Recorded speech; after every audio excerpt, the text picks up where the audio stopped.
Hey, what's up everybody? As you already know, my name is Alyceson-Grace and welcome to my channel. So, I'd actually recorded a video prior to this, but because I'm home and I don't have my setup and I honestly have no idea what's going on, then I'm just sitting here and you're on top of some moving boxes.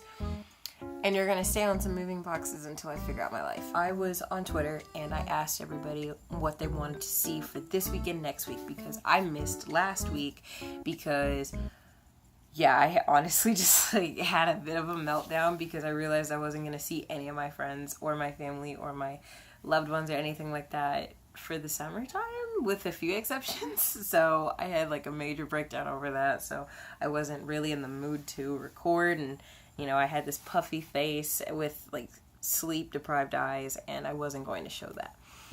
So, since it seems like 1908 won, not necessarily overwhelmingly, but well enough, then I'm making 2 videos about some AKA-related stuff as I do. Today's video is going to be about social media, and then next week's video, I think I had scheduled to talk about my experience as a legacy, because my experience is a little different than most legacies typically. My plan is to have an even balance of Greek life and me, because this channel is about me, but at the same time, I will say we're so close to getting 1,000 views on the AKA video for me. Me crossing in the fall, and it would be really exciting to finally have a 1K video all over again, because usually my views are pretty small, so to actually hit that milestone again would be kind of cool, I'm not gonna lie, especially because I privated a video that got me over 20,000 views, and it's because there was just some stuff in there I didn't realize was not okay. So that being said, I wanted to just get down into it and talk to you about social media and keep it as brief as possible, because I'm not really feeling this whole talking a whole bunch thing anymore now that you're just sitting on a box and the ring light is just blinding my eyeballs. My biggest advice about social media is conduct yourself the same way you would conduct yourself if your job was watching what you post. Think about it like this. If you're about to tweet something or upload a picture of yourself, would you want me to see it? Would you want your folks to see it? Would you want your employer to see it? And would you want members of the organization you're interested in to see it?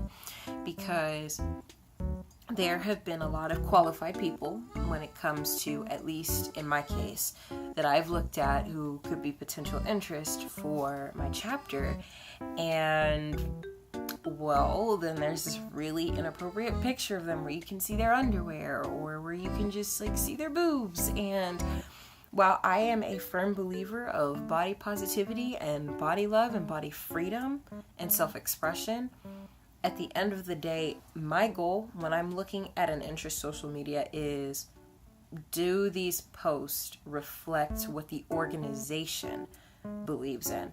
What I'm saying is, I don't necessarily show off my body in that way for my own personal reasons, but if you want to, that's fine. Just keep in mind, though, the consequences of that do include potentially getting strongly denied, because keep in mind, the organization's been around since 1908. There are a lot of traditional views from the early 1900s that have not changed, because if it ain't broke, don't fix it. So if we have a lot of classy, elegant, elderly women, they don't want to see a bunch of younger people, even if it's socially acceptable for us.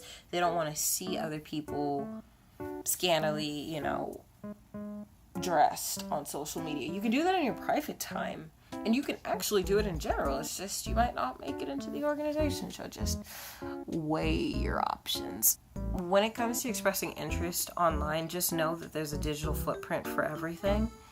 So everything you do can be screenshot and sent to other people, can be reported, can be referenced. If it's not verbal, meaning if it's not on the phone, there is somebody who can have a track, a track of what you're doing. So let's say, for the people who DM me, for instance, on my Twitter about, AKA, or the people who DM me on my Instagram about AKA, because I'm a believer of privacy, I don't disclose that information to other people unless someone requests that I, turn in all of my information about somebody that is interested, which they don't do, for at least for me. Then I'm not going to tell other people that you've contacted me and in what way you've contacted me, unless you just offend me, in which case, I'm going to tell somebody. But there are some people who are very, very open with information, and that gets around like wildfire. So while there is discretion also includes covering your own tracks, covering your own tail, covering your own behind. Contacting somebody via social media is okay. It might be the healthiest option, but just make sure you conduct yourself carefully, because if you make a mistake, you can't take that mistake away. It's one thing if it's in person. It's another thing if it's, over the phone, because then that's all hearsay. And I know a lot of my sisters and I are not big on hearsay, because even if we trust each other because we're sisters, we're not going to discount the fact that there's human error. And what is said sometimes can be misconstrued. But if there is text evidence of something that you say that's inappropriate or that is not okay, that for sure can be an instant red flag. So watch what your digital footprint says, because once you put something in the universe, someone's always going to have it. If not us, then the guy at Twitter, then the guy at Facebook, and the guy at Instagram, who's also the guy at Facebook, there's going to be a record of it. And the lengths that our organization will go to vet and make sure we have proper people are very intense, meaning that even if I don't have the information, someone else does, and that someone else can definitely strike you out.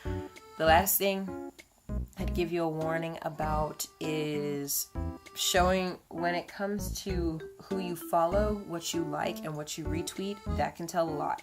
Someone like me, I stopped uploading a lot of material after my dad died, with the exception of YouTube. And I mentioned that marker because I was a Twitter fiend, I was big on Instagram, and I was a Snapchat fiend up until that point. And then because of my health and just the way that my face looked and how I looked so miserable, I didn't want to show people that. So I stopped posting, but I was still on social media. I was still liking, still retweeting, and still following people. And those things tell a lot about your own personal beliefs. And I'm not saying that you get denied on the basis of your beliefs, because that is illegal. But if somebody can prove that, for instance, you follow, and this is an extreme case, but if you follow people who are white supremacist or white nationalist, or people who are vocally anti-black, then a black establishment or an organization designed for black people probably will be more inclined to reject you on that basis. So be very careful about that. But also think about, if you're liking content that is insensitive towards different people of color, or towards people in general, or towards women, or towards LGBT people, you have no idea who you might be offending with that material. So somebody might want to strike you down because you're supporting things that mean like you wouldn't be truly sisterly to that person. So let's say an individual is, an African American female who is bisexual. If you make a comment, or if you like or retweet something that displays biphobia, that displays anti-blackness, and displays some form of misogyny, well, that person at the very least is going to be very firm in either not wanting you in the group, or not allowing you into intake, or they will never really embrace you as a person. And then what's the point of being in a sisterhood if you're not really going to have that sisterly bond because someone can't trust you?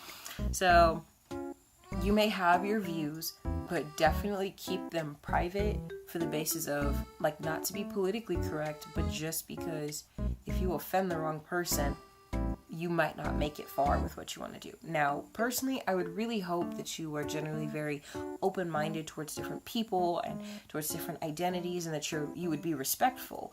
But if for any reason you have a difference of opinion, or a difference of personal viewpoints or morals, don't tell me, because if I feel like you're going to be somebody who's against me or people that I love, I'm not going to support you. I'm not going to give you tips. I'm not going to help you. I'm not going to be open to conversation because I don't feel like you respect me as an individual. And at the end of the day, that is about respect. And if I don't feel like you respect my existence, why would I want you in my sisterhood?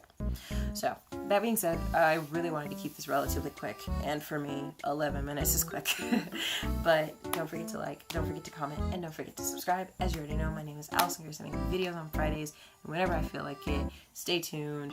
More updates to come. Bye.